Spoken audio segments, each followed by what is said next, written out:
Asake mashi, ani ala sei ma bli hashi ya, di sa ngot le ya no, sabi na hashi ya. Kini ma ro siya le, chane yaw ni e po no, chane ma roba khwa le le dei ni ya so ro sui roba khwa la dei ku da ba shi. Di lo mo le ni ywa la bi so ye le, nanet di ya to to mhai la ya po no, si ro ma ro tchan lo mhai ni bi. Da so lo che di sei zi mi ya ro so lo le, si ro nanet yu thu ba ma shi. E yang so shin no nanet yu thu ma po no. ပြီးရင်တော့ဟင်းချက်ဖို့အတွက်ပိန်းကိုလည်းနှုတ်သွားလိုက်မယ်နော်ပိန်းကိုတော့အခေါ်ဝေါ်တွေကတော့ဒေသလိုက်မတူကြဘူးပေါ့နော်ဆွေတို့ဘက်မှာတော့ပရိနိနာစီခေါ်ကြရဲ့ရှင်ပိန်းလေးတွေအားလုံးနှုတ်လာပြီဆိုတော့ဆွေတို့အခွန်တင်လိုက်မယ်နော်ဒီပိန်းကိုလေရားတယ်လို့ပြောကြရပေါ့နော်တကယ်ကတော့လေဒီပိန်းကမရအောင်တေချာလေးသိမယ်ဆိုလို့ရှိရင်တော့မရဘူးပေါ့နော်သူ့ရဲ့အရသာလေးချိုချိုလေးနဲ့ဒီပိန်းရဲ့အသားကလေနူးနူးအီအီလေးနဲ့တော်တော်လေးစားလို့ကောင်းတယ်မိုးများသွားပြီဆိုလို့ရှိရင်တော့ပိန်းကတော့အရသာမရှိတော့ဘူးပေါ့နော်ဒီချိန်လေးဆိုလို့ရှိရင်တော့အရသာတော်တော်လေးကောင်းတယ်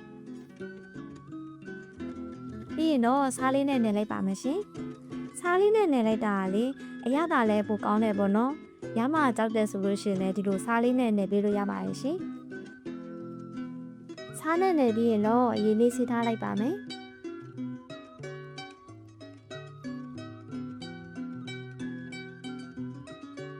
ဒါတော့ညကလေးကရေသေးချာဆေးပြီးတော့ဆက်ဆေးရည်နဲ့စိန်ထားတဲ့ငေါ့ဥငါးသေးတွေပါရှင်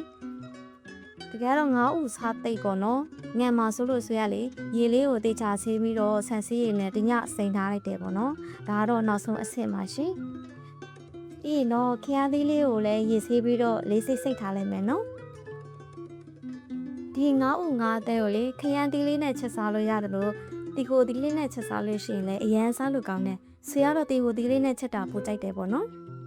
ပြီးရင်တော့ဟင်းအနစ်တွေထောင်းထားလိုက်ပါမယ်ရှင်နေ့ကဆက်ဆက်လေးချက်မှာဆိုတော့လေငရုတ်ဒီလေးနဲ့ထောင်းထားလိုက်ပါရဲ့ရှင်အနက်လေးမွေးအောင်လို့ငရုတ်ကောင်းလေးပါထည့်ပြီးတော့ထောင်းလိုက်ပါမယ်ဟင်းအနစ်လေးတွေရပြီဆိုလို့ရှိရင်တော့စီတက်ပေးပါမယ်ရှင်ဒီငါ့ဦးငါတဲ့ကိုလေအချိုချက်လဲရရပေါ့နော်ဒီနေ့ကတော့ပိန်းကြီးချိုလေးချက်မှာဆိုတော့လေဒီငါ့ဥငါးသေးလေးကိုတော့ချစ်ချင်းဆက်ဆက်လေးချက်လိုက်ပါမယ်ရှင်ကြက်တုံလေးတွေမွေးလာပြီဆိုလို့ရှိရင်တော့ငါ့ဥငါးသေးလေးတွေထည့်ပြီးတော့ချက်ထားလိုက်ပါမယ်ရှင်ငါ့ဥငါးသေးလေးတွေကိုအရင်ချက်ထားလိုက်ပါမယ်ရှင်ငါ့ဥလေးချက်ထားတော့မှလေခရမ်းသီးကိုအရသာရင်နဲ့ခက်ထားပေးပါမယ်ရှင်အဲ့လေးမွေးပြီးတော့ငါ့ဦးလေးတွေကြက်လာပြီဆိုရင်တော့ခရမ်းလေးထပ်လိုက်တာမယ်ရှင်ဒီမှာလေးဆွေအရသာတွေထပ်မထွက်တော့ဘူးပေါ့နော်ခရမ်းလေးနဲ့တခါတည်းအရသာတွေနဲ့ထားဆိုတော့လေချစ်ချင်းလေးစားချင်တယ်ဆိုလို့ရှိရင်တော့မယမ်းပြားတို့မကြီးသီးတို့ထပ်လို့ရပါရဲ့ရှင်ဟင်းအနက်လေးကမွေးနေရပဲဒီငါ့ဦးဟင်းကိုလေခမင်းလေးနဲ့မစားချင်ဘူးဆိုလို့ရှိရင်မုတ်ခက်လေးနဲ့တုတ်စားရင်လည်းအရန်စားလို့ကောင်းတယ်နော်တို့အိမ်မှာတော့လေဒီငါ့ဥငါအသေးဟင်းကိုလေအမြဲတမ်းချစ်စားဖြစ်တယ်ပေါ့နော်ယူရီးယားငါ့ဥငါသေးဟင်းလေငါချင်းဟင်းချက်တဲ့ဆိုလို့ရှိရင်လေဒီငါ့ဥငါသေးကိုညကလေးကရေစိမ်ပြီးတော့ချက်တယ်ပေါ့နော်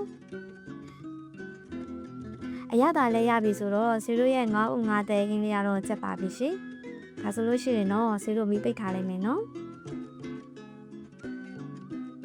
ခရမ်းသီးတဲ့ငါ့ဥငါသေးဟင်းနဲ့ချက်ပြီဆိုတော့ဆီတို့ပိန်းကြီးစားချက်လိုက်မယ်နော်ပိန်းချက်ဖို့အတွက်စက်ကွန်ဖြူနဲ့စက်ကွန်တွေကိုစီတက်ပေးပါမယ်ရှင်။ပုံလေးတွေမွေးလာပြီဆိုရင်တော့ရည်စည်းထားတဲ့ပစွန်ချောင်းနဲ့တီကိုဆန်ကိုထည့်ပြီးတော့ကြုံပေးပါမယ်ရှင်။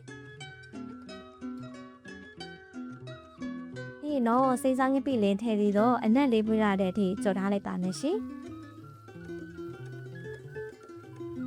ငပိလေးတွေမွေးလာပြီဆိုရင်တော့ဆီကိုရေထည့်ပေးပါမယ်ရှင်။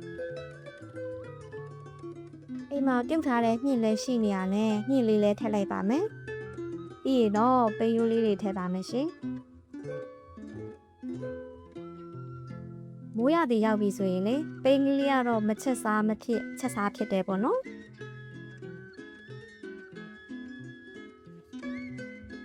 တင်ထားလိုက်တာဟင်းလေးတွေဆူလာပြီဆိုရင်တော့ဆီတို့အရသာလေးထည့်ပေးပါမယ်ရှင်။အရသာရင်နဲ့စားအရသာမော်လေးထည့်ပေးပါမယ်။ပိန်းလေးတွေကမနူးသေးဘူးဆိုတော့လေသူတို့ပိန်းရိုးနူးတဲ့အထိချက်ထားလိုက်ပါမယ်ရှင်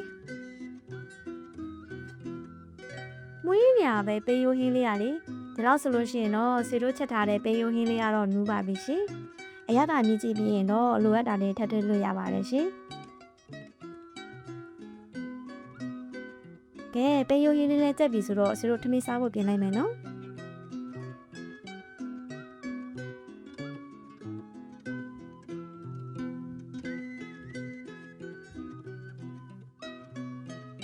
ဒီနေ့ကတော့ထမင်းမြည်စီမဲ့ဟင်းလေးတွေကိုဖွယ်ဖွယ်ရာလေးချက်ထားပါတယ်ရှင်အားစားကြစီရှင်ဆွေတို့အိမ်မှာလေငပိသုံးနဲ့ဟင်းချိုကတော့မပါမဖြစ်ပေါ့နော်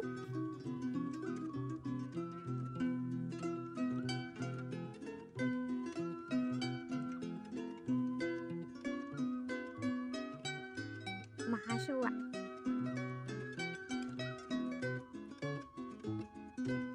ပေးချိုလေးရလေပါလဲလို့ရှိရင်ချူချူလေးနဲ့ပေးလေးရလဲနူးနူးအီအီလေးနဲ့ဆိုတော့လေတော်တော်လေးစားလို့ကောင်းတယ်ခရမ်းသေးငေါ့ငါးသိန်းလေးရလဲတမျိုးလေးစားလို့ကောင်းပါတယ်ရှင်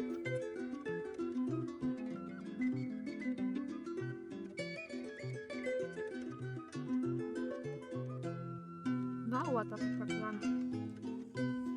အရန်စားလို့ကောင်းတဲ့ပေးရိုးရင်းချိုလေးရဲ့ခရမ်းသီးနဲ့ငါ့ကိုငါအသေးဟင်းလေးကိုအဆုံးထိကြည့်ပေးလို့အားလုံးကိုကျေးဇူးတင်ပါတယ်ရှင်။နောက်ဗီဒီယိုဒီမှာကြည့်ဆုံကြမယ်နော်။ဘိုင်ဘိုင်